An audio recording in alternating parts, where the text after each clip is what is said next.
मिथिला संगीत धाम पर अहाँ सबके स्वागत कर रहल छी।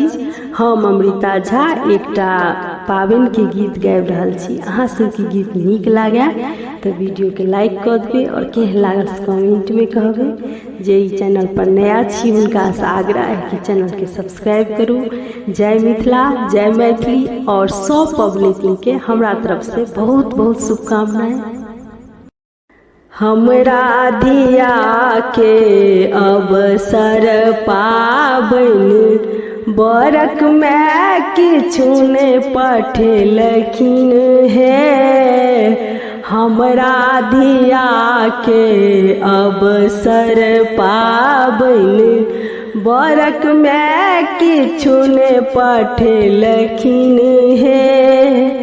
घर पछुआरबा में मरबरिया बसई, घर पछुआरबा में मरबरिया बसई, ओकरे से जड़तत सिनेहिया है, ओकरे से जड़तत सिनेहिया है।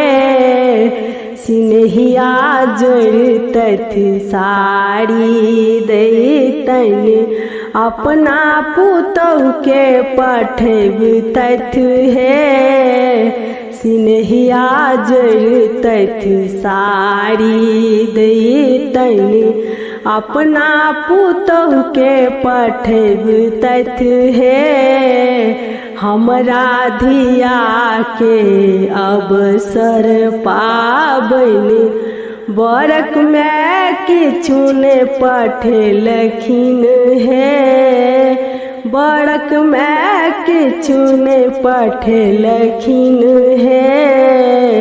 घर पछुआरबा में डोमा बसई, ओकरे से जड़तत सिनेहिया है, ओकरे से जड़तत सिनेहिया है। सिनेहिया जड़तत डाली दैतन अपना पुतहु के पठबतथ है।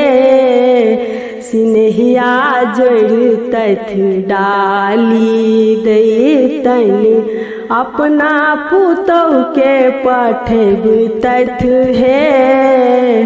हमरा धिया के अवसर पाबनि बरक में किछु ने पठेलखिन है। बरक में किछु ने पठेलखिन है। घर पछुआरबा में लहरिया बसई, ओकरे से जड़तत सिनेहिया है। घर पछुआरबा में लहरिया बसई, ओकरे से जड़तत सिनेहिया है। जड़तत सिनेहिया लहठी दैतन अपना पुतहु के पठबतथ है। जड़तत सिनेहिया लहठी दैतन अपना पुतहु के पठबतथ है। हमरा धिया के अवसर पाबनि बरक में किछु ने पठेलखिन है। घर पछुआरबा में सोनरबा बसई, घर पछुआरबा में सोनरबा बसई, ओकरे से जड़तत सिनेहिया है, ओकरे से जड़तत सिनेहिया है।